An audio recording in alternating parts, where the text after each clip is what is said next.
नमस्कार साथियों। आज ज्योतिष की चर्चा में एक नई श्रृंखला शुरू करने जा रहे हैं और इस श्रृंखला में एक एक करके हम लोग जानेंगे कि कौन सा ग्रह अलग अलग नक्षत्रों में बैठकर सभी के लिए अलग अलग वीडियो बनाई जाएगी। जो 27 नक्षत्र होते हैं, इन सारे 27 नक्षत्रों में ये ग्रह बैठकर 12 घरों में क्या क्या फल देते हैं। इसी के साथ आज की शुरुआत करते हुए हम लोग जानेंगे सूर्य पहले नक्षत्र अश्विनी नक्षत्र में बैठकर 12 घरों में क्या क्या फल देते हैं। इसी के साथ आप सभी से आग्रह करता हूं, चैनल को लाइक करें, शेयर करें और सब्सक्राइब करें। आप सभी के सामने ये लग्न चार्ट दिख रहा है, इसको हम लोग फर्स्ट हाउस कहते हैं। आज हम जानते हैं कि कैसे सूर्य इन 12 घरों के अंदर अश्विनी नक्षत्र में बैठकर क्या फल देता है। आपको यह भी बता दूं, अश्विनी नक्षत्र मेष राशि के अंतर्गत आता है। जब भी सूर्य को अश्विनी नक्षत्र में बैठना होगा तो उसको मेष राशि के अंदर बैठना होगा। तो अगर अश्विनी नक्षत्र में उसको बैठना है सूर्य को, और लग्न की अगर बात कर ले कि लग्न से हम शुरुआत करेंगे कि सूर्य लग्न में बैठकर अश्विनी नक्षत्र में क्या फल देता है, तो उसको यहाँ पर बैठना होगा। जहाँ पर 1 नंबर लिखा हुआ है यहाँ पर बैठना होगा और 0 से 13.33 अंश के बीच उसको बैठना होगा, तभी सूर्य अश्विनी नक्षत्र में माना जाएगा। अब अगर यहाँ पर सूर्य अगर बैठेगा अश्विनी नक्षत्र में, आप सभी जानते हैं सूर्य मेष राशि में बैठकर उच्च का हो जाता है, तो यहाँ पर बैठकर सूर्य अपने उच्च का फल देने वाला बन जाएगा। उच्च के फल देने वाले के रूप में आप यह मान सकते हैं कि सूर्य जब यहाँ बैठेगा तो सूर्य मंगल को प्रभावित करेगा। 1 नंबर लिखा हुआ है और ये लग्न है, तो लग्न के जो स्वामी ग्रह है वो मंगल हो गए, तो लग्नेश को प्रभावित करेगा सूर्य। साथ में केतु लग्नेश को ऑलरेडी प्रभावित कर रहा है और केतु फिर सूर्य को भी प्रभावित करेगा। तो ऐसे परिस्थिति में सूर्य जो फल देगा, अपने फल के रूप में सूर्य व्यक्ति के व्यक्तित्व को बहुत ही शोहरत वाला बना देगा, बहुत ही उस व्यक्ति को नाम वाला व्यक्ति बना देगा। उस व्यक्ति के व्यक्तित्व में एक अलग ही विशेष तरीके का नेतृत्व देने की क्षमता दे देगा। साथ में अहंकार को ही बढ़ा देगा, एक रौबदार व्यक्तित्व का निर्माण कर देगा यहाँ पर बैठकर। इसके अलावा इस सूर्य जब यहाँ बैठेगा तो व्यक्ति के व्यक्तित्व में एक अलग ही विशेष ऊर्जा भी देखने को मिलेगी और मंगल यहाँ पर प्रभावित हो जाते हैं। तो ऐसे परिस्थिति में जो व्यक्ति है, जो जातक है, उसके अंदर कहीं ना कहीं एक एग्रेशन के प्रभाव से भी समाज में अपना प्रभुत्व बनाए रखने की प्रवृत्ति शामिल हो जाती है। इसके अलावा यहाँ पर जब सूर्य बैठेगा तो सूर्य यहाँ पर बैठकर वो पंचम हाउस का लॉर्ड, पंचम इस लग्न के अंदर जो सिंह राशि है वो आपको पांचवें घर का स्वामी ग्रह बनकर वो लग्न में बैठा है सूर्य। तो इस कंडीशन में व्यक्ति की आप यह मान सकते हो कि जो एजुकेशन होगा, जो शिक्षा होगा, बहुत ही हाई क्वालिटी का होगा और साथ में उसके अंदर उस शिक्षा के कारण भी उसके अंदर एक विशेष अहंकार भी होगा और वह व्यक्ति अपने जीवन में सरकारी क्षेत्रों में एक बड़ा सरकारी उच्च अधिकारी भी बन सकता है और पॉलिटिक्स के भी क्षेत्र में ऐसा व्यक्ति प्रगति करता हुआ दिखता है। जीवन साथी का जो घर है, 7वें घर के ऊपर इसकी दृष्टि पड़ेगी। 7वें घर के ऊपर जो दृष्टि पड़ेगी उसको हम कहीं ना कहीं नकारात्मक मानते हैं। सूर्य क्रूर प्लैनेट है और वो 7वें घर को देखकर उनके ऐसे जातक के कुंडली में आप देख सकते हैं, उनके जीवन में जीवन साथी के बीच जो संबंध होता है उसमें कहीं ना कहीं छोटे मोटे मतभेद बनते रहते हैं। उसका कारण सिर्फ उस व्यक्ति के व्यक्तित्व में जो एग्रेशन होता है, जो अहंकार होता है, वो कारण बन जाता है। दूसरे घर के अंदर जब सूर्य अश्विनी नक्षत्र में बैठेगा, तो दूसरे घर के अंदर जब सूर्य अश्विनी नक्षत्र में बैठेगा तो उस व्यक्ति का लग्नेश जो होगा वो गुरु बन जाएगा। लग्न के अंदर 12 नंबर आ जाएगा। ये वाला जो 12 नंबर है वो यहाँ पर शिफ्ट हो जाएगा, तब जाकर के सूर्य अश्विनी नक्षत्र में दूसरे घर में बैठ सकता है। तो जब 12 मीन राशि मतलब उस व्यक्ति का जो व्यक्तित्व होगा वो गुरु से प्रभावित होगा, और गुरु से प्रभावित होगा। और जो सेकंड नंबर है, जो दूसरे घर के जो स्वामी हो गए, वो तो हमेशा ही 1 नंबर में ही सूर्य बैठेगा। जब भी बैठेगा तो यहाँ पे 1 नंबर में सूर्य बैठेगा। और इस राशि के अंदर जो पंचम जो सिंह राशि है वो आपको छठे घर के अंदर आएगी, यहाँ पर आ जाएगी।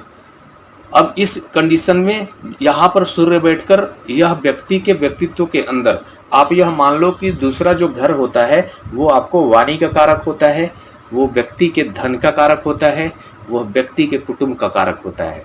सूर्य चूंकि क्रूर प्लैनेट है, इन तीनों चीज़ों को प्रभावित करता है। सूर्य जब यहाँ बैठेगा, आप यह मान लो कि उस व्यक्ति का जो आवाज़ होगा, जो उसके जो रौब होंगे वो बहुत ही मतलब रौबदार टाइप के होंगे, वो लोगों को पसंद नहीं आने वाले होंगे।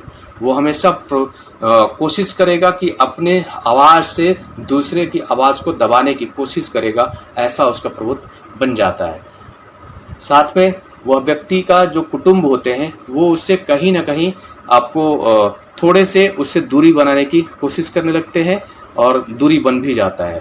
एक और चीज़ बता दूं, जब लग्न के अंदर जब सूर्य बैठता है अश्विनी नक्षत्र में, तो आप एक चीज़ और वो प्रभावित करता है कि उस व्यक्ति के अंदर आप यह मान लो कि जो नेतृत्व करने की जो क्षमता होती है वह जरूर बढ़ जाती है।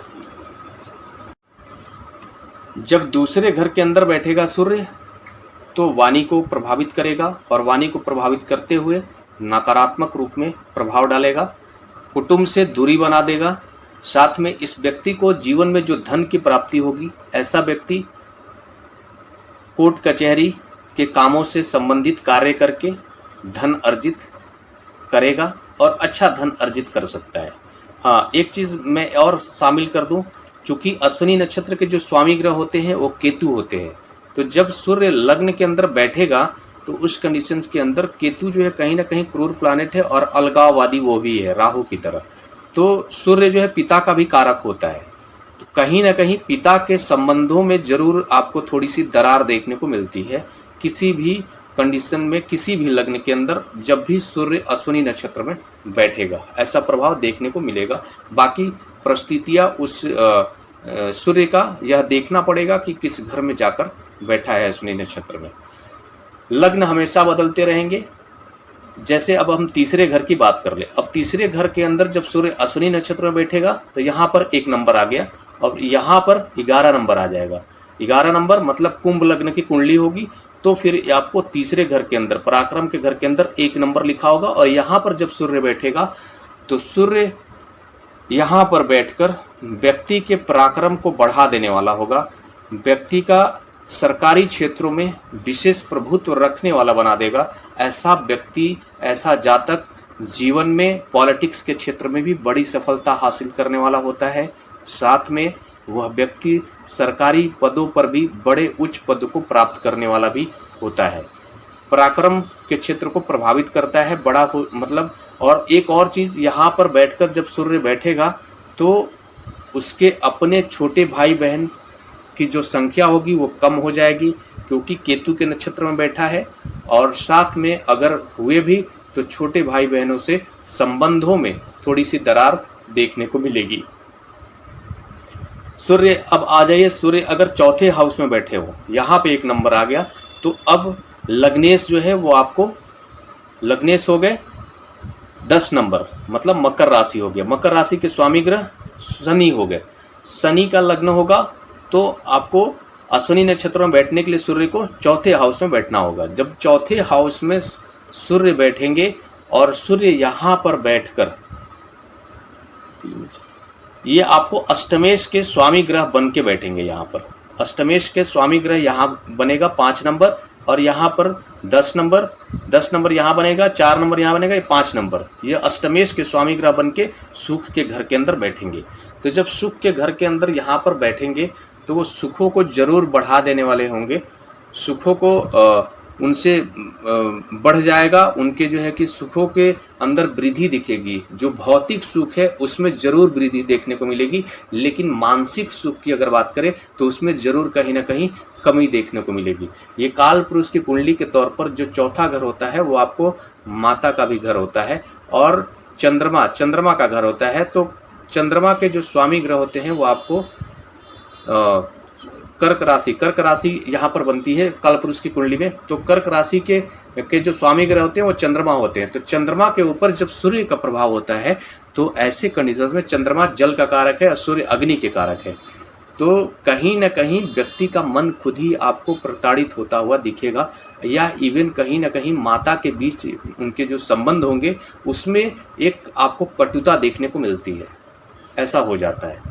और अपने अष्टमेश के स्वामी ग्रह बन के ये चौथे घर के अंदर बैठे हैं, तो उस व्यक्ति को कहीं ना कहीं उनके आप यह मान सकते हैं कि सुखों में कहीं ना कहीं जो कमी का जो काम करेगा वो उनको एक अलग तरीके का रोग, ऐसे रोग से भी मतलब रोगों में घिरा हुआ भी हो सकता है वो व्यक्ति, और वो कहीं ना कहीं सुखों को कमी लाने में वो रोग जो है वो कारक बन जाएगा।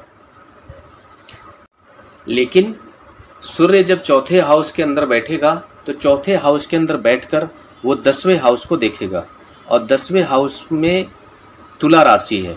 तो कहीं ना कहीं वो अपने सुखों को बढ़ाने के लिए वो कहीं ना कहीं नीच कर्मों में भी शामिल हो सकता है, ऐसा भी देखने को मिलता है।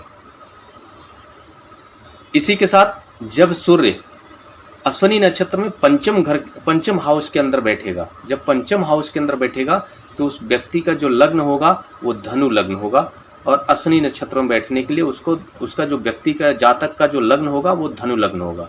तो जब यहाँ पर बैठेगा तो ये आपको भाग्येश बन के सूर्य यहाँ बैठेगा, यहाँ पर 5 नंबर आ जाएगा।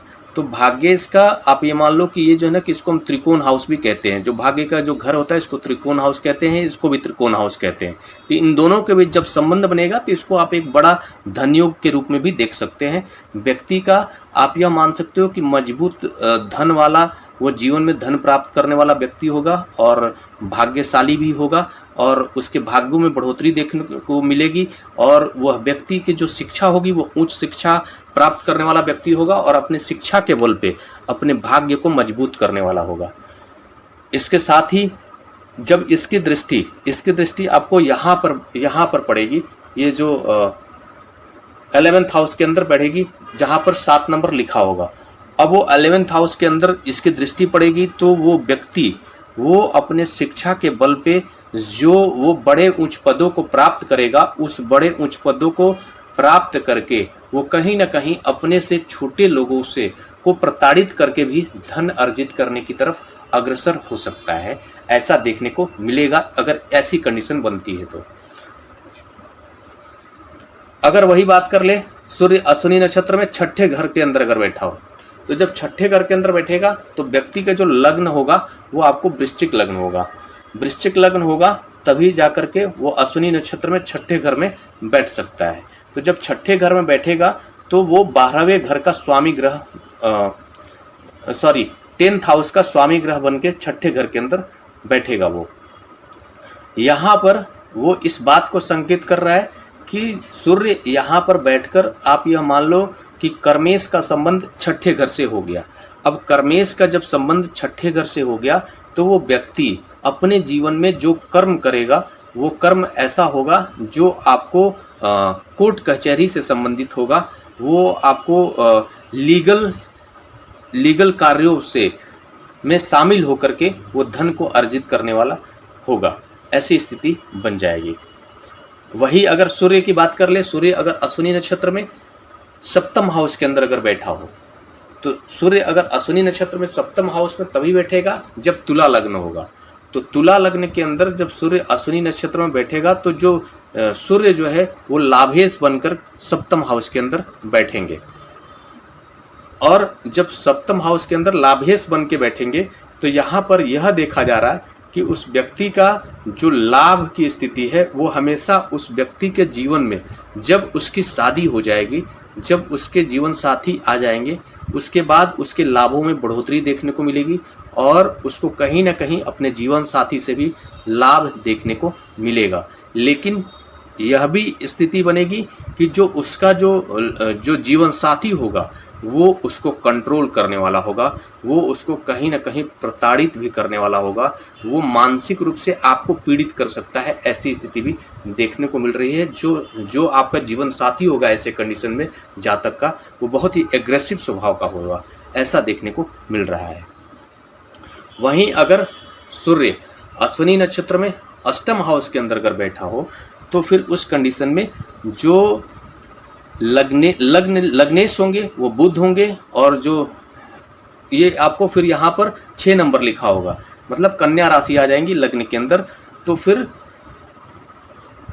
आपको जो है कि 8वें घर के अंदर बैठ सकता है सूर्य अश्विनी नक्षत्र के अंदर।